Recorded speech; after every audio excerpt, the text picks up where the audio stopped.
सुभान कोसो। नाज़रीन, 3 ॾींहं अॻु बदीन ज़िले जे शहर तलहार में अफ़सोसनाक वाक़ियो पेश आयो। हिकु नौजवान कैलाश कोहली खे बेदर्दी सां क़तल कयो वियो। क़तल खां पोइ उतां जी सिविल सोसाइटी वारसन शदीद एहतजाज कयो। उन खां पोइ उतां ज़िले जे SSP वाक़े वारे हंधि पहुची उन्हनि खे यकीन दहानी कराई त 48 कलाकनि अंदरि जेके जवाबदार आहे, मुख्य जवाबदार, उनखे कंहिं बि सूरत में गिरफ़्तार कयो वेंदो। वाक़े खे केतिरा ई कलाक गुज़री विया आहिनि। SSP जेका मोहलत हुई उहा ख़तमु थी वई आहे। अॼु बि जेके उनजा वारिस आहिनि उहे इंसाफ़ लाइ सरापा एहतजाज आहिनि, पर तंहिं बावजूद बि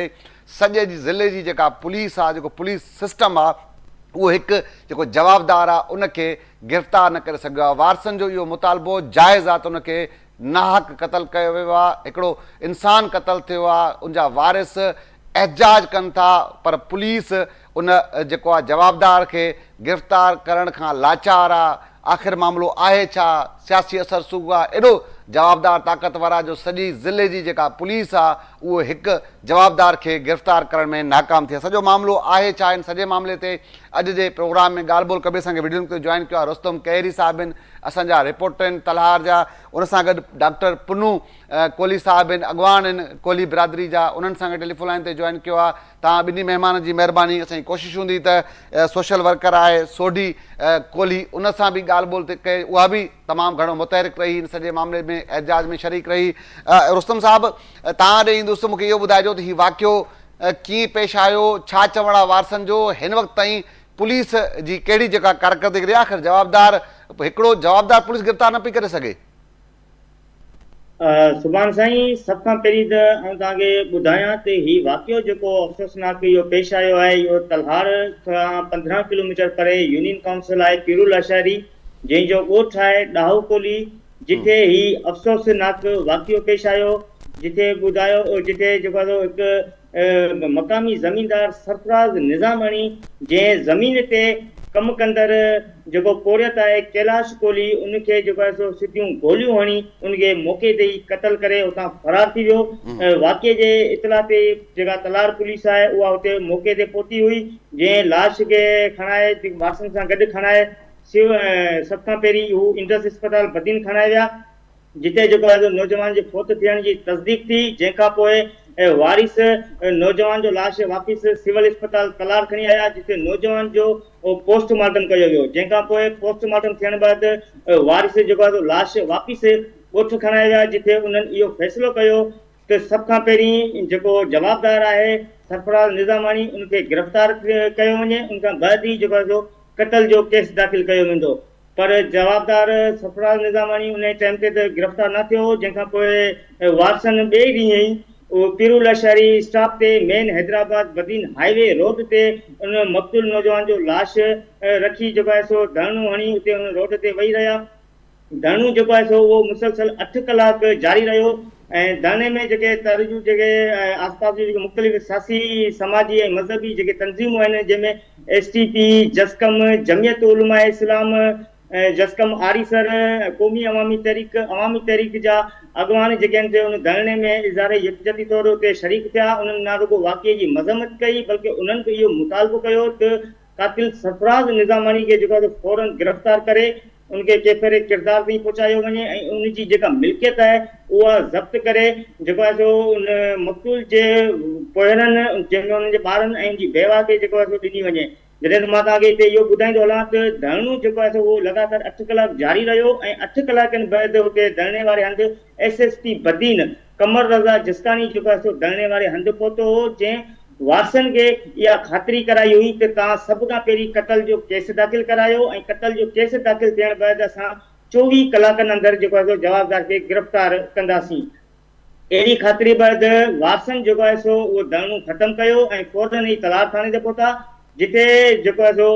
मक़तूल जे भाउ जेको आहे सो पवन कोहली जी फरियाद ते ज़मीनदार सरफराज़ निज़ामानी मथां तलहार थाणे ते कलम 302 तहत क़तल जो केस दाख़िल कयो वियो। जॾहिं त SSP बदीन कमर रज़ा जस्कानी पारां वरतल जेका मोहलत हुई 24 कलाक जी, उहा पिणु जेको आहे सो गुज़िरियल ॾींहुं जेको आहे सो ख़तमु थी वई ऐं अॼु वाक़िए खे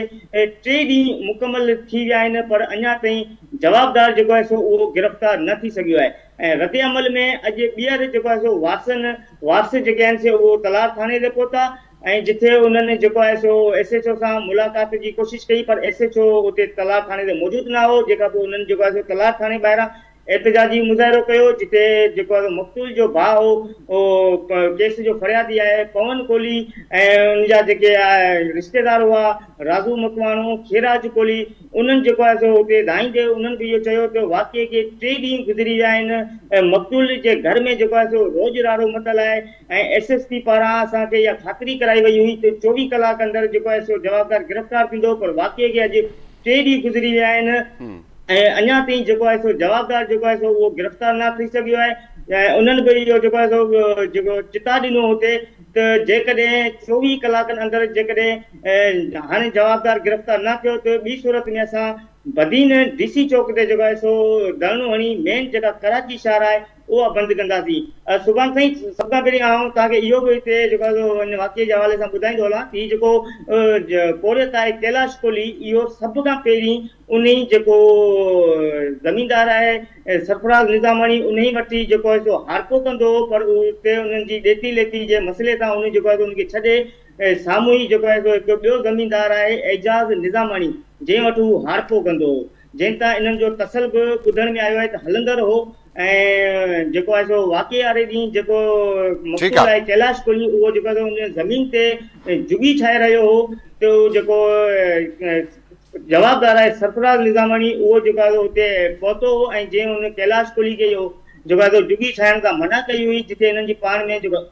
पाण में ॻाल्हियुनि जी ॾे वठि बि थी हुई ऐं जंहिंखां पोइ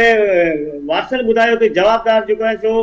कार का हुई उन मां जेको पिस्टल कढी जेको आहे कैलाश कोहली खे सिधा फायर करे उनखे हुते ई क़तल करे छॾियो। ठीकु आहे तव्हां असां सां गॾु ई रहो जेको आहे त रुस्तम कैरी साहब डॉक्टर पनू खां कोहली साहब मां तव्हां ॾे ईंदुसि। अच्छा पनू साहब मूंखे ॿुधायो त जेको आख़िरी तव्हांजो एहतजाज हुयो उन एहतजाज में SSP तव्हांखे इहे चवंदे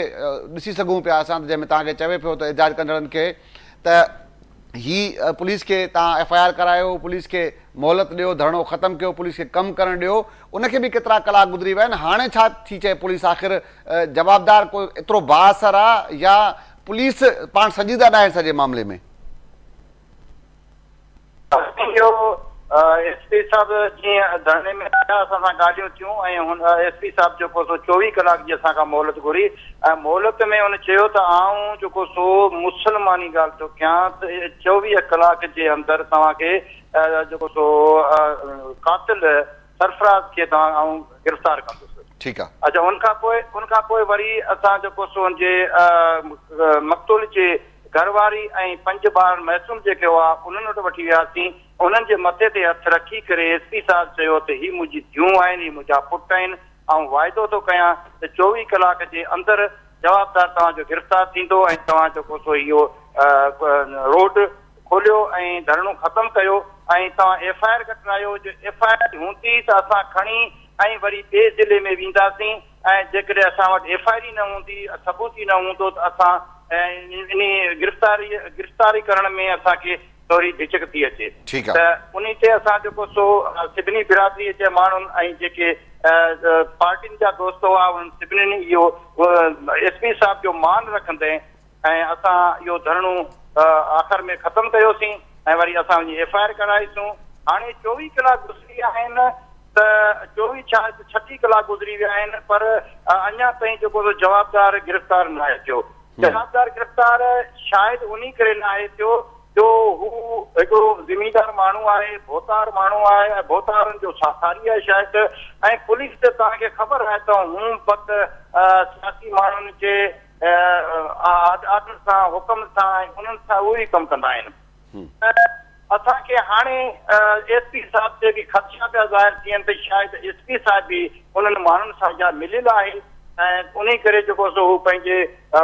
वाइदो कोन थो निभाए सघे ऐं थी सघे थो त पुलिस जेको आहे सो इन भोतारनि सां मिली भगजे ऐं इहो कोशिशि कंदा हुजनि त हाणे हुनजो कचो बेल कराए ऐं जीअं असांजे जेको जदोजहद खे रोकियो वञे ऐं इहो असांखे इहे ख़दशा नज़र पिया अचनि त त पुलिस मतिलबु का बि असांखे कारकर्दगी नाहे ॾेखारी। अच्छा, जेको मोहलत तव्हां खां वरिती वई हुई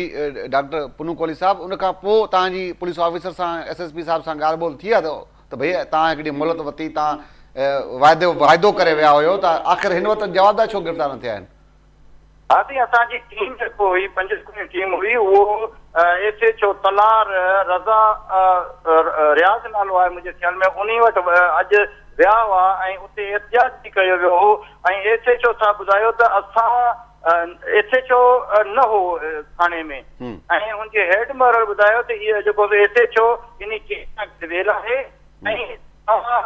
धरणो सुभाणे जेको तव्हां ऐलान कयो आहे सुभाणे जो, इहो तव्हां महिरबानी करे थोरो टाइम ॾियो असांखे, जीअं असां शाम ताईं जो जवाबदार गिरफ़्तार करे वठंदा। हाणे उन्हनि सभिनी दोस्तनि में जंहिंमें HTP जा दोस्त HTP आहे ऐं जेको सो इहो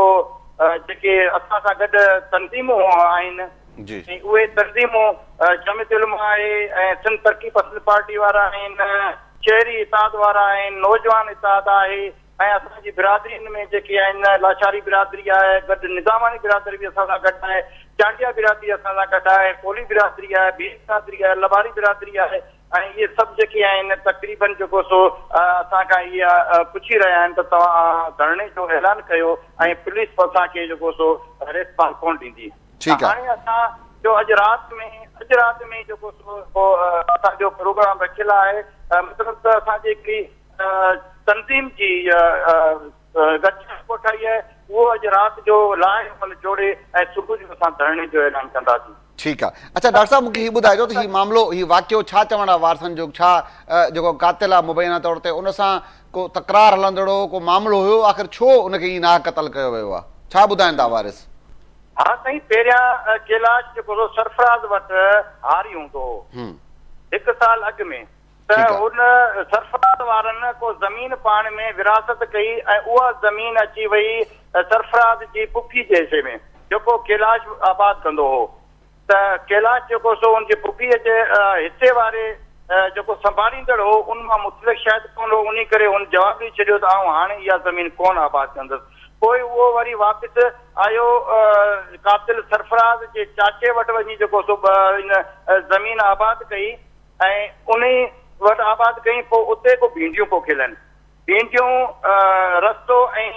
उतां नहर मथे थी, उन जे विच में भींडियूं, उते हिन बुबर बीठल आहे, बुबर जी छां में को झूपड़ी बि ठाही भींडियुनि जी निगरदानी करण जे लाइ। त उते जेको सो इहो सरफराज़ आयो त चई तव्हां जेको सो हिते तूं इहो झूपड़ी न ठाहे, हिते जेको सो हीउ रस्तो आहे, हिते रस्ते ते माण्हू अचनि वञनि था ऐं ॿार बच्चा अचनि वञनि था। ऐं पोइ कैलाश चयो त मूंखे ज़मीनदार इजाज़त ॾिनी आहे त हिते ठाहे। त हुन चयो त ठीकु आहे, तूं हल, तोखे ज़मीनदार सां मिलाए मूंखे, ऐं तोखे मिलाए थो। ज़मीनदार कोन पियो चवे त हिन खे वठी कुझु क़दम अॻिते वियो त उनखे जा पोयां जॾहिं घर वेचा हुआ हिननि जा, त हिन जी माउ, हिन जी घरवारी, हिन जो भाउ ऐं उहे घर मां जीअं निकिता त ही थोरी पंध ते अञा विया हुआ त उते हिन जेको सोचो हिन कैलाश ते फायर करे विधा। त हाणे इन जो इहो ई आहे त हिन खे क़तल करणो हो ऐं छाजे करणो हो, उहो जेको सो उन्हनि खे ख़बर। हक़ीक़त जेको सो हिननि जे वारसनि खां इहा मिली आहे। सर ठीकु आहे। अच्छा, मूंखे इहो ॿुधायो डॉक्टर साहब, त हीउ जेको एॾो पुलिस जेको एतिरा कलाक गुज़री विया आहिनि, एतिरा ॾींहं गुज़री विया आहिनि, छा पुलिस लॉजिक छा आहे? पुलिस वटि छा जवाबु छा आहे त भई हितां फरार थी वियो आहे, गिरफ़्तार न पई करे, या तव्हांखे लॻे थो त पुलिस टाल मटोल थी करे? बसि असांखे इहो ई पियो लॻे त पुलिस टाल मटोल पई करे ऐं असांखे इहो ई पियो ॿुधायो वञे त बसि असां जेको छापा हणूं पिया, राति खां वठी छापा हुनजे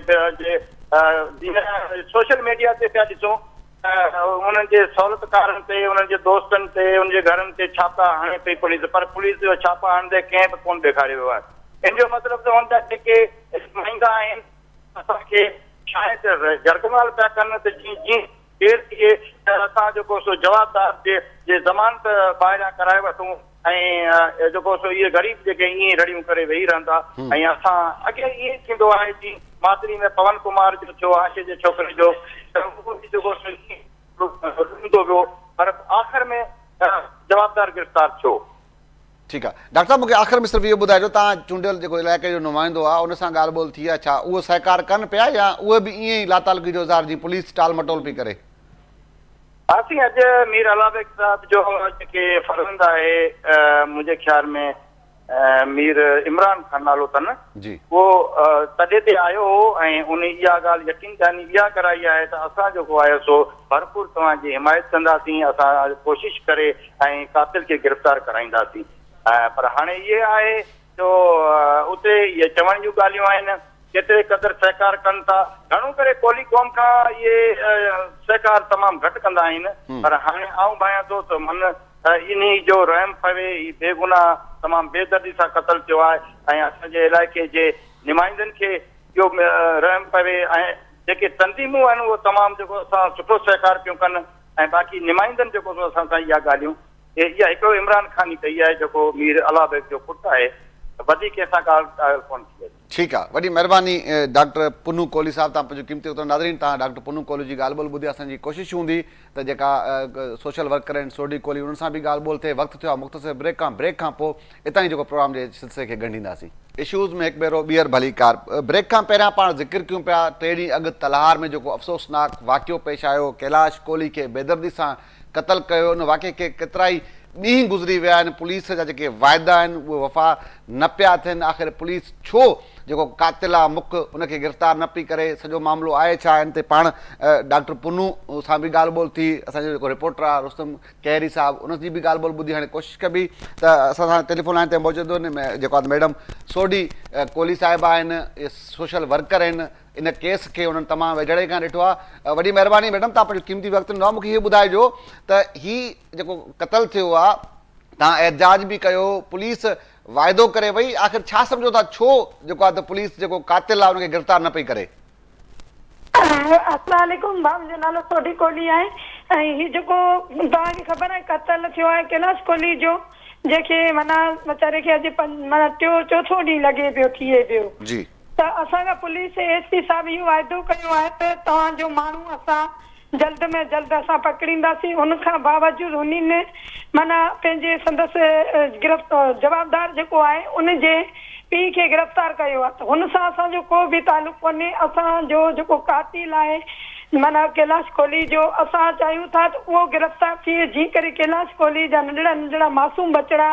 अॼु रोड रस्तनि ते रुली रहिया आहिनि ईअं हुननि खे खपे त असांखे इंसाफ़ ॾिए पुलिस असांखे का बि रिस्पेक्ट अञा ताईं कोन ॾिनी आहे छा सम्झो था त पुलिस छो आख़िर जेको मुख कातिल आहे हितां फरार थी वियो आहे छा ॿुधाइनि था पुलिस ऑफिसर या सम्झो था त पुलिस वारा किथे न किथे टाल मटोल कनि पिया हुनखे सपोर्ट कनि पिया या ॼाणी वाणियुनि खे गिरफ़्तार न पिया कनि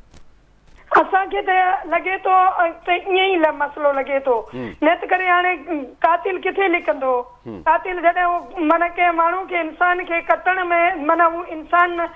खे इंसान नथो सम्झे त उहो कीअं करे लिके सघे थो उहो हैवान आहे न त उन्हनि में असांजी पुलिस ख़ाली दिलासा पई ॾे अञा ताईं जे कातिल खे कैलाश कोहली जे कातिल खे गिरफ़्तार कोन्हे कयो आहे असांखे चई तव्हांजो माण्हू असां जल्द में जल्द जवाबदार खे इनशाला असां बंदीदासीं त असांजो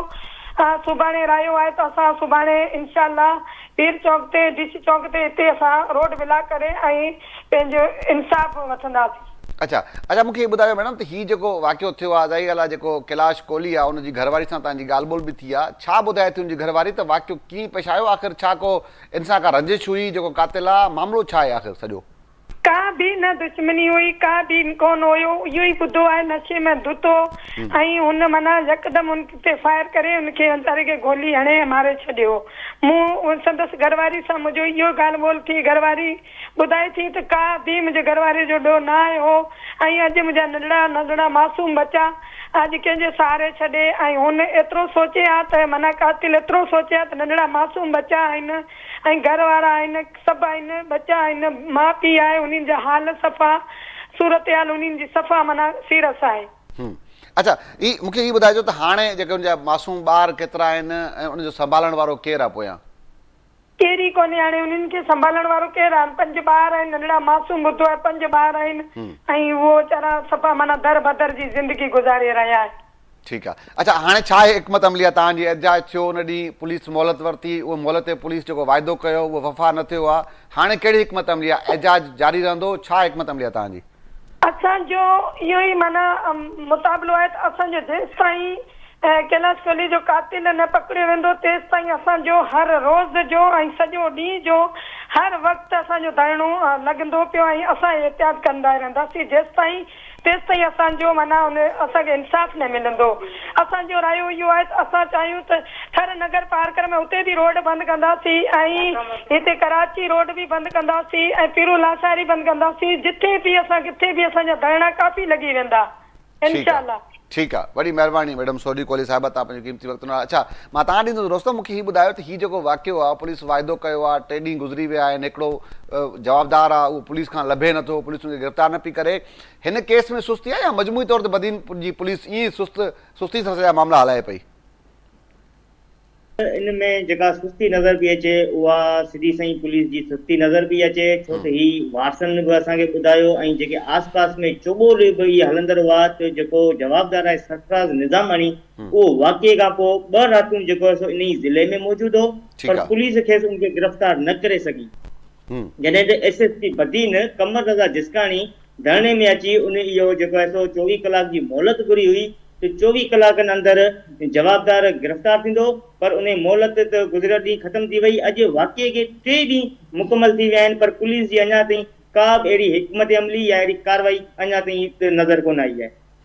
अच्छा, मूंखे ॿुधायो रुस्तम, हीउ जेको केस दाख़िल थियो आहे उन में सिर्फ़ु हिकिड़े जवाबदार खे नॉमिनेट कयो आहे या ॿिया जेके जवाबदार आहिनि उहे बि उन में जेको आहे नामज़द थियल आहिनि केस में? सर, केस में जेको कैलाश कोहली जो भाउ आहे फरियादी पवन कोहली, उन हिकु ई जवाबदार जंहिं इहो क़तल कयो आहे उहो आहे सरफराज़ निज़ामानी। सिर्फ़ु उन ते ई 302 कलम तहत जेको आहे केस दाख़िल थियो आहे।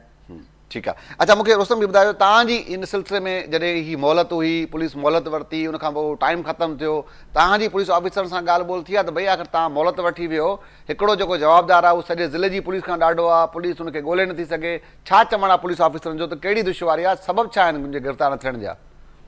जी सुभाणे साईं, इन मामले ते असां त SSP साहिब सां राब्तो करण जी कोशिशि कईसीं, पर उन सां असांजो राब्तो न थी सघियो। जेका पोइ असांजो राब्तो जेको आहे उहो SHO तलार रियाज़ सुमरे सां थियो हो। उन असांखे जेको आहे इहो ई जेको आहे मौक़ूफ़ ॾिनो हो त जवाबदार जी गिरफ़्तारी लाइ मुख़्तलिफ़ जेके टीमूं आहिनि उहे जोड़ियूं वियूं आहिनि ऐं मुख़्तलिफ़ हंधनि ते जेको आहे छापा हया पिया वञनि, कार्रवायूं कयूं पियूं वञनि ऐं जल्दी ई खेसि जवाबदार गिरफ़्तार थींदो। अॼु जॾहिं वारसन थाणे अॻियां एहतिजाज कयो त उन्हनि बि जेको आहे उते इहो ई मुतालबो कयो त इन जदीद टेक्नोलॉजी वारे दौर में बि ज़िले बदीन में जेका पुलिस आहे उन खां जेको हिकु जवाबदार जेको आहे एतिरो बासर आहे जो अञा ताईं गिरफ़्तार नथो थिए। जॾहिं एॾो हींअर जदीद टेक्नोलॉजी वारो दौर लॻो पियो आहे, पोइ बि जेको आहे पुलिस अञा ताईं जवाबदार खे गिरफ़्तार न पई करे सघे। अच्छा, मूंखे आख़िर में सिर्फ़ु इहो ॿुधाइजो त हीउ जेको हिकिड़ो त इहो मालिकनि जो जेको मौक़िफ़ साम्हूं आयो आहे, जेके मक़तूल जा वारिस आहिनि उहे चवनि था त भई ज़मीन जो मामिलो हुयो, हारपो कंदो हो, हारपो छॾे ॿिए ज़मीनदार वटि हले वियो, हीउ त हुननि जो मौक़िफ़ आहे। हीउ जेको मुबैना तौर ते जेको कातिल आहे उनजे वारसनि तरफ़ां उन्हनि तरफ़ां को मौक़िफ़ साम्हूं आयो त आख़िर मामिलो आहे छा, छो हिकिड़े मामूली ॻाल्हि ते इंसान खे क़तल करे छॾियो हुन? सर, इन जो जेको कातिल आहे सरफराज़ निज़ामानी, इन जो वालिद जेको आहे उहो ॿुधायो पियो वञे त ज़बान खां माज़ूर आहे, इन सां असांजी का बि ॻाल्हि ॿोल वग़ैरह न थी सघी। ऐं जेको ॿियो को अहिड़ो कोन जेको वारिस जेको आहे सो उते जेको आंदे इस्पार ते हिन वक़्तु मौजूदु बि कोन्हे ऐं न कोई उन्हनि जो को नंबर वग़ैरह ते को राब्तो असांजो थी सघियो त जंहिंसां असांखे उन्हनि जो मौक़ूफ़ मिली सघे, त उन्हनि सां असांजो को बि अञा ताईं राब्तो न थी सघियो आहे। ठीकु आहे। अच्छा, हीउ जेको एहतिजाज तव्हां ॿुधायो पिया थाणे अॻियो जेको लॻल हो उहो एहतिजाज ख़तमु थियो आहे या जारी आहे, उते छा सूरत हाल आहे हाणे? सुभाणे साईं, उहो एहतिजाज सुबुह जे टाइम ते थियो। उनजा वारिस ऐं उनजी जेका एक्शन कमेटी ठाही वई आहे उन अॻवाननि जेको आहे सो उते एहतिजाज कयो, उन नारेबाज़ी कई ऐं उन्हनि इहो चिता ॾिनो। उन खां पोइ उन्हनि जेको आहे सो इहो एहतिजाज ख़तमु कयो। उन्हनि इहो चिता ॾींदे इहो चयो हो त 24 कलाकनि अंदरि जेकॾहिं बदीन पुलिस जेकॾहिं जवाबदार खे गिरफ़्तार न कंदी त ॿी सूरत में असां DC ऑफिस अॻियां जेको आहे सो धरणो हणी जेको मेन कराची शहर आहे उहा बंदि कंदासीं। उन्हनि पारां इहो चिता ॾिनो वियो आहे। ठीकु आहे, वॾी महिरबानी रुस्तम कहरी साहिबु, तव्हां पंहिंजो क़ीमती वक़्तु ॾिनो। नाज़रीन, तव्हां असांजे रिपोर्टर साथी जी गुफ़्तगू ॿुधी आहे, उन सां गॾोगॾु जेके सोशल वर्कर आहिनि सोडी कोहली साहिबा उन्हनि जी गुफ़्तगू ॿुधी, उन सां गॾोगॾु डॉक्टर पुनू कोहली साहिबु आहिनि उनजी गुफ़्तगू ॿुधी। जो चवणु आहे त वाक़ई के 3 ॾींहं गुज़री विया आहिनि, पर सॼे जेका ज़िले जी पुलिस आहे उहो हिकु जेको कातिल आहे वारसनि नॉमिनेट उनजे मथां FIR कराई आहे, पर पुलिस उनखे गिरफ़्तार करण लाइ तयारु न आहे। असां वटि इहा रिवायत थी वई आहे त जंहिंजो क़तल थिए थो मजबूरन उन्हनि खे केतिरनि कलाकनि ताईं लाश रोडनि ते रखणा पवनि था, एहजाज करिणो पए थो, उनखां पोइ बि उनजा जेके जा वारिस आहिनि उहे सिर्फ़ु इन मुतालबे लाइ केतिरनि कलाकनि ते एजाज कंदा त कॾहिं FIR नथी कई वञे, कॾहिं उन कातिलनि खे गिरफ़्तार नथो कयो वञे। असां वटि जेसिताईं एहतजाज नथो थिए तेसि ताईं पुलिस पंहिंजी ज़िम्मेवारी जो मुज़ाहिरो नथी करे, पुलिस ॿाहिरि नथी अचे। इहा जेका रविश आहे इहा ख़तमु थियणु घुरिजे। असांजे पुलिस ऑफिसर्स खे, असांजे नए IG खे, असांजी जेका सिंध सरकार खे इन तरफ़ ध्यानु ॾियणु घुरिजे त घटि में घटि हीउ कंहिं इंसान जो जॾहिं नाह क़तल थिए थो उनजा जेके कातिल आहिनि पुलिस उनखे पहिरीं तरजीह सम्झे ऐं पहिरीं बुनियादनि ते उनखे गिरफ़्तार करे त हीअ जेके खूनी फ़साद आहिनि ख़ासि तौर असांजे उतरे सिंध वारे पासे थिया आहिनि उते बि ईअं ई जेके क़बीलाई झेड़नि जो शिकिल अख़्तियार कयो आहे। अगरि हाणे बि माण्हुनि खे इंसाफ़ नथो मिले त मुलामाला माण्हू बदिलनि तरफ़ वञनि था, झेड़ा वधनि था। तंहिंजे करे रियासत खे, पुलिस खे घुरिजे त हीअ जेके किथे बि कंहिं इंसान जो क़तल थिए त पुलिस तरजीह बुनियादनि ते उन केस खे उकलाए उन्हनि माण्हू खे गिरफ़्तार करे अदालत में पेश करे त जीअं उनजा जेका वारिस आहिनि उन्हनि खे इंसाफ़ मिली सघे। उन्हनि खे जेको आहे त घटि में घटि जेका उन्हनि जी कावड़ आहे, जेका उन्हनि जी हिकिड़ी जेका अंदरि में बाहि हूंदी आहे उहा घटि थी सघे। अॼु प्रोग्राम ॾींदा सुभाणे कंहिं ॿिए इशू कंहिं ॿिए मुलाक़ात थींदी। तेसीं ताईं अला भाई।